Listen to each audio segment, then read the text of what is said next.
Em 2018, o telescópio espacial Kepler aposentou-se como o mais destacado dos caçadores de planetas que se encontram fora do nosso sistema solar, na órbita de outras estrelas, os denominados exoplanetas. Quando foi lançado 9 anos atrás, só conhecíamos cerca de 300 planetas além do nosso sistema solar. Kepler encontrou mais de 2.500. Isso significa que mais de 60% dos exoplanetas confirmados nos dias atuais foram descobertos por esse telescópio. Portanto, pelo menos em quantidade, a missão foi um grande sucesso. Porém, o principal foco de interesse deveria ser encontrar um planeta gêmeo da Terra, algum que ofereça as mesmas condições físicas que o nosso. Mas essa é uma missão extremamente difícil. Isso se deve, em parte, a uma pequena e inocente suposição que os designers do Kepler fizeram. Eles partiram do pressuposto que o nosso Sol é uma estrela típica, mas Kepler rapidamente provou que o nosso Sol é muito mais incomum do que se imaginava.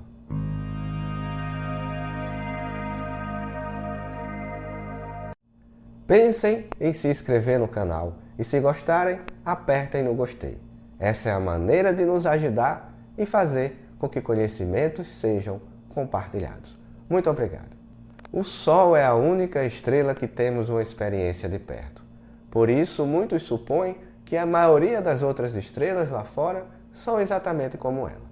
Mas os cientistas sabem, há mais de um século, que as estrelas são de vários tamanhos e cores diferentes.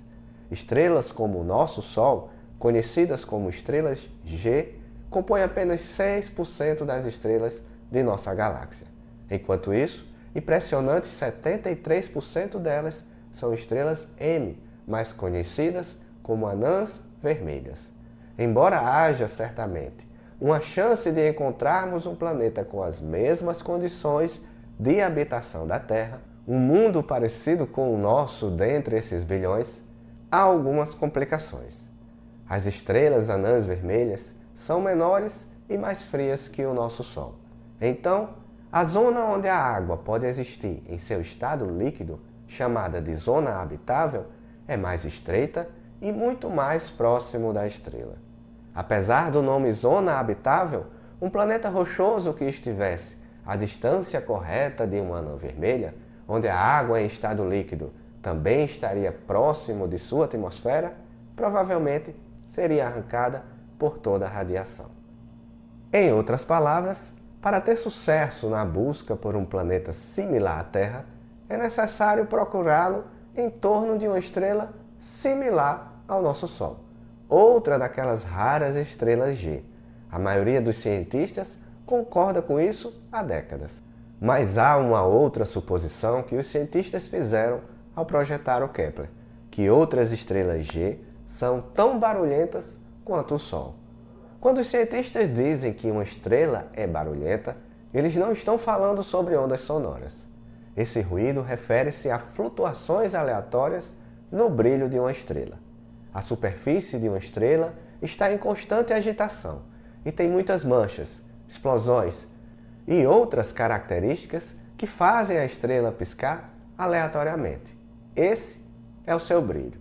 Mas esse ruído pode ser um problema devido a como o telescópio Kepler procurou por exoplanetas.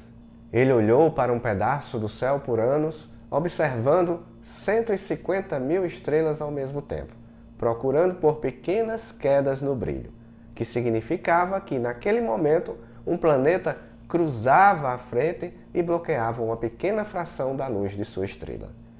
Isso fica mais fácil se o planeta for super grande, como um gigante gasoso, ou se a estrela for menor, como uma anã vermelha, já que o planeta bloquearia uma proporção maior de luz. Mas se você estivesse olhando o Sol de longe, a Terra passando na frente faria com que ela perdesse cerca de 0,0085% de seu brilho, ou 85 partes por milhão por 10 horas, uma vez por ano. Em outras palavras, você precisaria observar o Sol por muito tempo com um telescópio muito sensível. para captar a pequena depressão da Terra e ter certeza que não foi por acaso. Com base no que sabemos sobre o nosso Sol, os cientistas esperavam que o Kepler teria que lidar com ruído estelar de até 10 partes por milhão, o que é improfícuo ao tentar encontrar em 85 partes por milhão. Depois de revisar os primeiros 18 meses de dados, os astrônomos perceberam que a cintilação das estrelas G era o dobro do limite de ruído. De acordo com o relatório de 2011, quase nenhuma estrela G tinha menos de 10 partes por milhão de ruído e algo como 30% delas tinha mais de 50 partes por milhão. Nosso Sol acabou sendo o quieto da família, o menos barulhento, e escolher planetas do tamanho da Terra tornou-se muito mais difícil. Foi um grande revés, mas ninguém ia deixar este telescópio que custa mais de $500 bilhão ir para o lixo. E diante de um problema, os cientistas tendem a apresentar soluções inteligentes. Nesse caso foi bem simples. Observe as estrelas por mais tempo. Ao coletar mais dados, os astrônomos podem calcular a média das flutuações aleatórias e selecionar aquelas minúsculas e rochosas depressões planetárias. Assim, no final de 2012, a NASA aprovou uma extensão da missão Kepler, mas em uma reviravolta do destino, partes estabilizadoras do telescópio haviam começado a quebrar. Alguns meses depois, Kepler não conseguia mais segurar a posição necessária para continuar sua missão original, mas novamente, soluções inteligentes. Nos 5 anos que viriam, os cientistas usariam a radiação do Sol para ajudar a estabilizar o Kepler e monitorar estrelas por períodos mais curtos. Funcionava com o mesmo princípio de uma vela solar.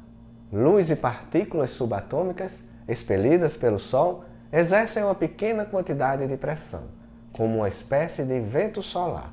Então, os cientistas descobriram como apoiar o telescópio contra ele, mantendo-o firme, da mesma forma que uma pessoa pode se apoiar contra uma parede para se estabilizar ao tirar uma foto. A partir de 2023, os cientistas encontraram mais de 500 exoplanetas confirmados neste segundo conjunto de dados do Kepler.